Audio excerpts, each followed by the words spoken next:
To prevent black people from tainting the seawater, the U-Decorate Navy stipulated that black people were only allowed to swim in the sea on Tuesdays. However, Carl broke this discriminatory rule. Ignoring his companion's dissuasion, he quickly took off his shoes and coat, rushed to the side of the ship, and plunged into the sea like a sword. Seeing this, the sailors immediately tried to catch him, but to their surprise, facing the all-white crew, Carl showed no fear at all. Instead, he displayed astonishing swimming skills, easily shaking them off and being the first to touch the honorary buoy. He thought he would be punished for this, but to his surprise, the captain not only didn't punish him but also promoted him to the ship's search and rescue team because of his exceptional swimming ability, making him the first black rescue swimmer in history. This promotion made Carl incredibly excited, and he eagerly wanted to share this joy with his father, as it also represented his response to his father's expectations. Born into a farming family, Carl could never forget that scorching summer day when he saw his father working hard in the fields. Due to the long hours of plowing, his father's hands were covered in blood. Seeing this, Carl couldn't help but shed tears. He wanted to help his father, but his father refused, hoping that Carl would go home to study hard, get into a good university, and leave this barren land, not wanting him to be an insignificant farmer like himself for his entire life. However, Carl, growing up, he didn't get into college, but his father wasn't disappointed. He knew Carl loved swimming since he was a child, so when the army came to the village to recruit soldiers, he immediately signed Carl up for the Navy. Before Carl left, his father gave him his beloved radio, symbolizing that his heart would always be with him. Then, his father earnestly told him, even in the face of hardship, don't give up easily. You must persevere and become a successful person, and never return to this impoverished land.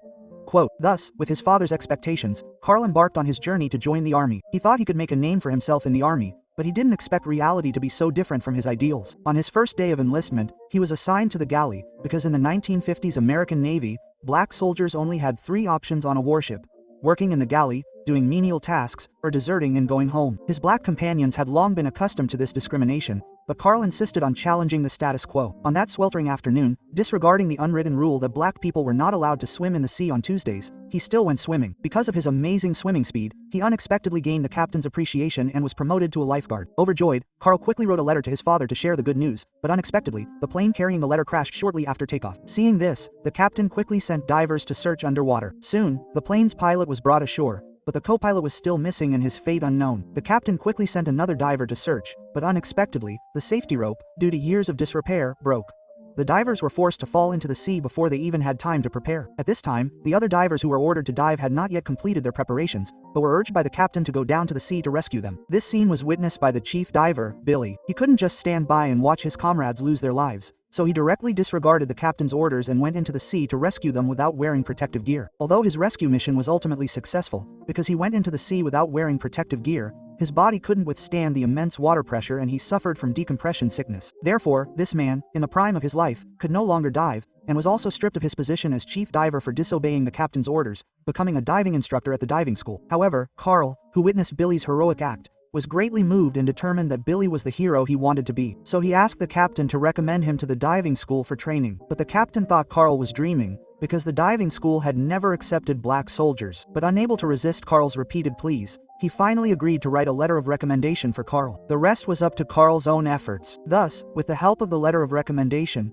Carl submitted more than 100 application forms to the diving school within 2 years, and finally obtained admission to the diving school. However, when he went to the school with high hopes, he was directly refused entry by the gatekeeper who had never seen a black soldier before. Just as Carl was at a loss, he happened to see his idol, Billy, driving out of the school gate. He thought that based on their past friendship. Upon arriving, Billy greeted him, but unexpectedly, he was met with Billy's disdainful mockery. "There are no black people serving as sailors here. You'd better go back home and work in the fields," he said, and then sped away in his car. Accustomed to being discriminated against, Carl didn't give up. Watching the other white soldiers successfully enter the school and report for duty, Carl's determination to get into the school only grew stronger. He stood at the entrance all day, until Billy, who had been out enjoying himself, returned to the school in his car. Seeing Carl still standing motionless at the entrance, Billy reluctantly allowed him to enter the school. Thus, Carl finally stepped through the gates of his dream school. However, his joy lasted less than 2 seconds before he was greeted with insults from the white soldiers. But this was only the beginning. Later, in the training facilities, the white soldiers refused to be in the same place as Carl. They harshly insulted Carl, calling him and then left one by one. Only Shino, who was also ostracized because of his speech impediment, remained. He didn't care about Carl's skin color and, because they shared the same dream, quickly became friends with Carl. The two of them lived in the same dormitory. However, just half a day later, at 1 o'clock in the morning, Carl, who was sleeping soundly, was suddenly woken up by a bucket of cold water. It turned out that Billy was reminding him that it was time to get up for training. However, as soon as he stepped out of the dormitory door, he was not only subjected to a heavy spray of water from Billy's high-pressure water gun, but was then pushed into the water. On the surface, Billy said, in order to train him to hold his breath, but actually to make him give up due to the difficulty. Carl knew very well that this was Billy's prejudice against black people. However, in order to stay here smoothly, he could only swallow these grievances. He refused to give in no matter what. Seeing that he couldn't persuade him, Billy turned his attention to his friend Snoopy. On the day of the new student entrance exam, Billy first mocked Snoopy's stuttering, then picked up a heavy weight bar weighing dozens of pounds and directly smashed it into Snoopy's stomach. Then he pushed him into the water. Snoopy, who was originally a breath-holding champion and could hold his breath underwater for up to 4 minutes, surfaced in less than 2 minutes due to the injury from the weight bar, causing him to lose his strength. Billy then used Snoopy's poor performance as an excuse to expel him. Carl understood that he had implicated Snoopy, which made him deeply disappointed in this world full of prejudice, and at the same time strengthened his determination to pursue his dream. In the subsequent parts assembly test, Carl always led with excellent results. However, divers not only need strong practical skills, but also strong academic abilities. Although he studied hard, his exam score was a pitiful 37 points. If he failed the next exam, he would be directly expelled from the school. Because no one in the school was willing to tutor him, Carl had to go to the library to study during his days off. He unexpectedly met Jo, a beautiful black woman who was a librarian. When Carl learned that Jo was a top student and a renowned knight, he then begged him to be his tutor, but Jo, who was busy preparing for his exams and didn't have much free time, directly refused Carl's request. However, Carl didn't give up. To impress Jo, he meticulously prepared snacks for him every day and begged Jo to tutor him in his studies. This sincere attitude deeply moved Jo, and he finally agreed to use his free time to teach Carl. With Jo's enthusiastic help, Carl's exam scores finally surpassed the passing mark, thus qualifying him for diving training. Soon, he entered the diving training site of Dream Island. The training mission was to dive to a sunken ship at the bottom of the sea and repair leaks. However, an accident occurred just as the training began. While a group of soldiers were diving to repair the leaks, the ship suddenly shifted and drifted towards the deep sea. During the emergency evacuation, one soldier's breathing tube was jammed by heavy debris, and another soldier, though skilled in martial arts, couldn't help him unblock the breathing tube. At this time, the oxygen in the breathing tube was only enough to last him 3 minutes. Without a new breathing tube, he would immediately die from suffocation. Now, someone needed to extend a helping hand and deliver a new breathing tube. Sensing the opportunity, Carl volunteered, even though he knew that a slight mistake could cost him his life. But compared to dying accidentally at the bottom of the sea, he was more afraid of being constantly viewed with prejudiced eyes. Subsequently, Carl swam to the ship's cabin with the new breathing tube. Just as he was about to connect the breathing tube, the sunken ship shook violently again. Another soldier immediately turned and ran away, but Carl always remembered his mission. He risked his life.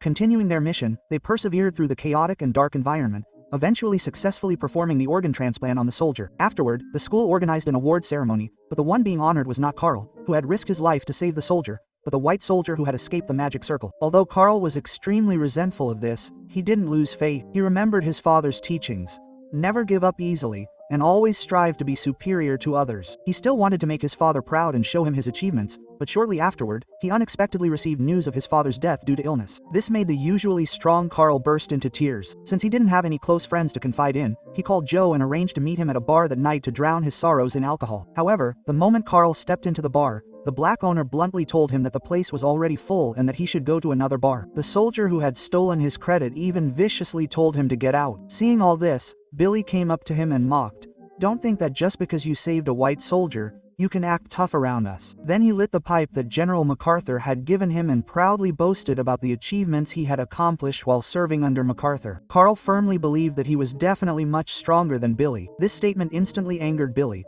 who disdainfully challenged Carl to a breath-holding contest. "If you lose, you'll immediately leave the school. If I lose, I'll have Snow, who was previously expelled, reinstated for training." Quote, Carl, unwilling to be outdone.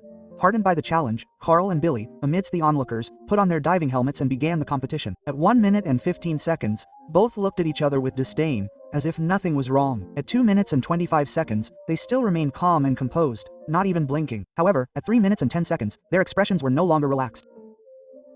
Carl's mouth began to twitch, and Billy's eyes began to twitch as well. Finally, at 4 minutes, Billy's face became contorted, and then a large amount of blood gushed from his nostrils. Seeing that continuing would surely be fatal, the soldiers rushed forward to help Billy open his helmet. Undoubtedly, Carl won the competition, which made Billy feel a sense of admiration for Carl. However, Chow, who witnessed this scene, did not cheer for Carl but instead turned around and left. It turned out that the two had unexpectedly sparked a romance during their training, but Chow had always been hesitant about this relationship because he only pursued a stable life. At that moment, he felt that Carl, who was striving for his dreams, was clearly not suitable for him. So he decided to cut off contact with Carl and got into a taxi to leave. Unexpectedly, Carl, who had rushed over after hearing the news, chased after the car, repeatedly shouting Chow's name. At this moment, Chow was moved, and he decided to give Carl another chance, finally choosing to get out of the car. Carl, not wanting to miss Chow again, seized the opportunity to confess his love to Chow.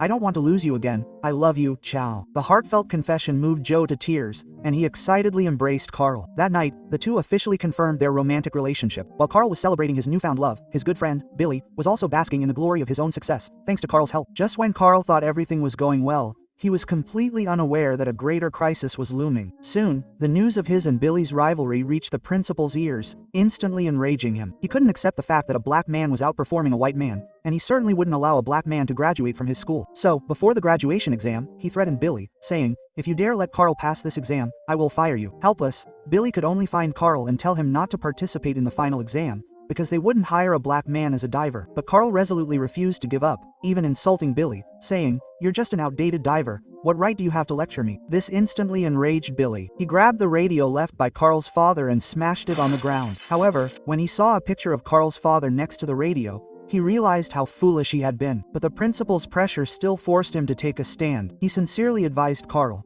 "You'd better not participate in the test tomorrow, because that old bastard of a principal won't let you pass." He knew the principal's cruel methods, and he was doing this to protect Carl, but he didn't expect that Carl would still appear at the graduation exam site on time the next day. As long as he passed this exam, he could become a certified diver. The naval diver, Carl, had dedicated so much to this day, and now he couldn't give up easily. With a determined expression, he walked to the assessment area, ready to prove the worth of his years of effort. The assessment wasn't simple.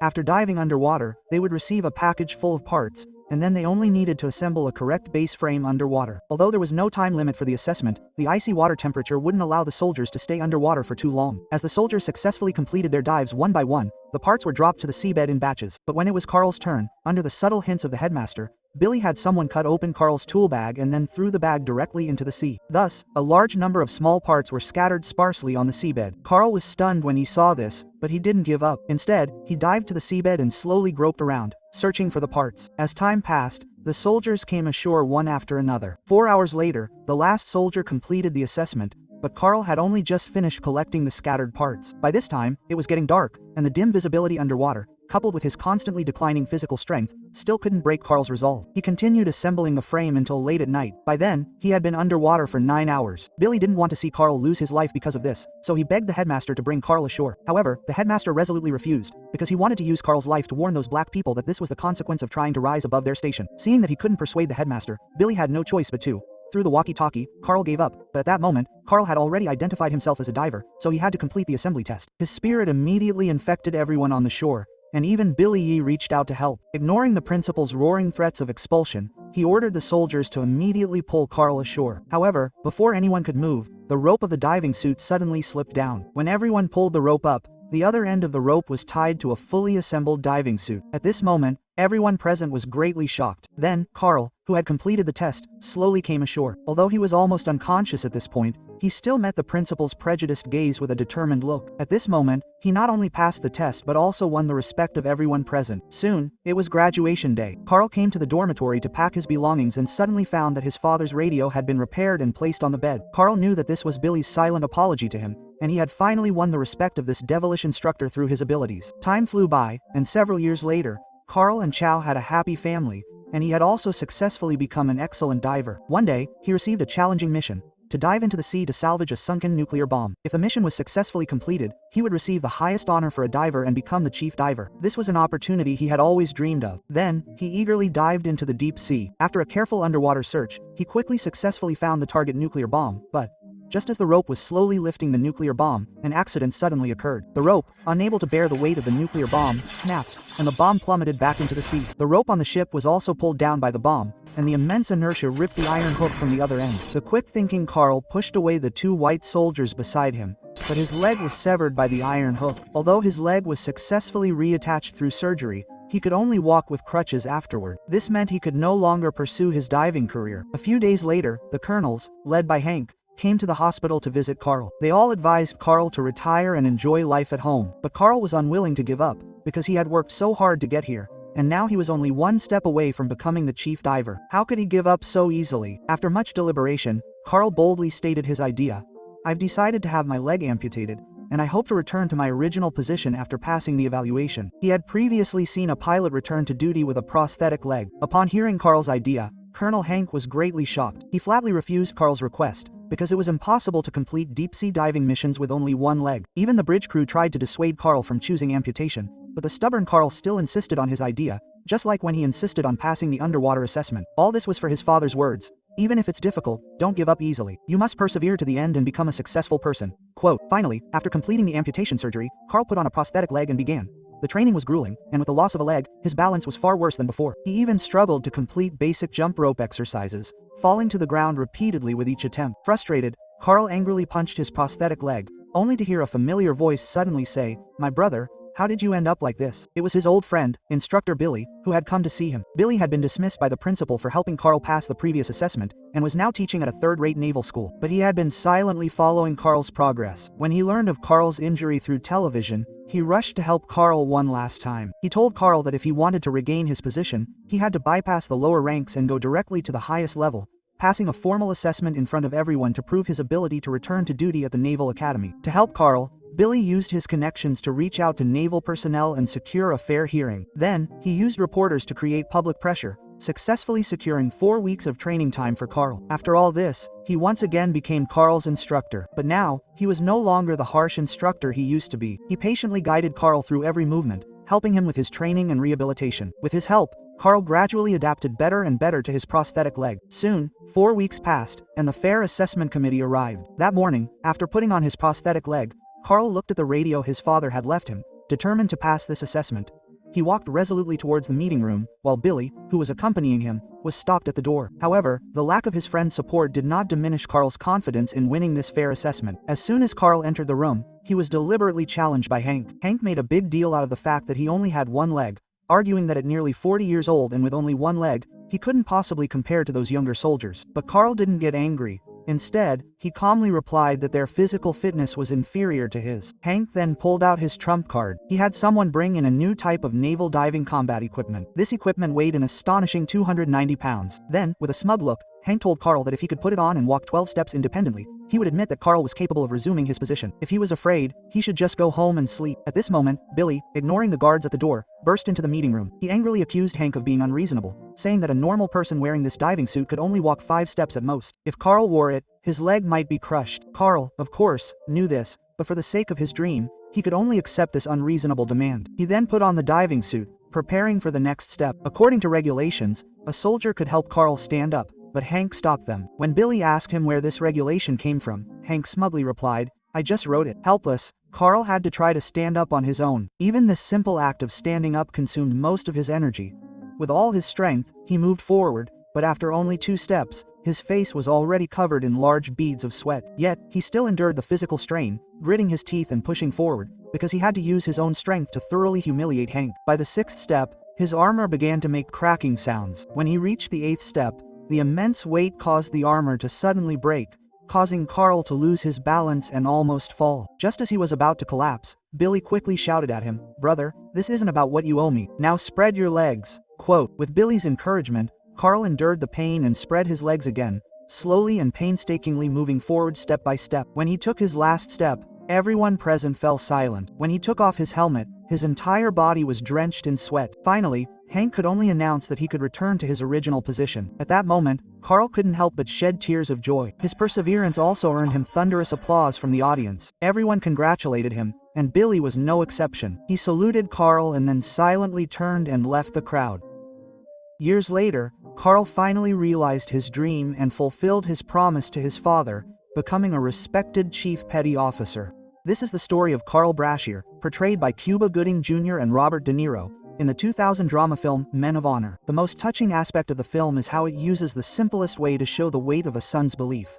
In an era of racial segregation, Carl, a black man from a poor farming family, strived to achieve his dreams. From a janitor in the Navy to an elite deep-sea diver, his journey was full of hardships, but Carl never gave up. His perseverance in the icy waters, assembling machinery, completing his graduation exam, and even walking 10 miles in a 290-pound diving suit after losing his legs, shows us that true strength isn't about having no weaknesses, but about acknowledging those weaknesses and bravely pushing forward despite them. Carl proved through his actions that respect isn't given by others, but earned through strength. A person's value is unrelated to their skin color or background, but only to their ability and perseverance. Even the prejudiced officer who initially looked down on Carl was eventually moved by his unwavering spirit, transforming from an enemy into a friend. This story tells us that prejudice can be broken, and hearts can be touched. As long as you have enough strength and willpower, the whole world will make way for you. In real life, we may all encounter various difficulties and setbacks. When you feel like you can't go on, just persevere a little longer, because with persistence, there will always be hope. The film is like a mirror,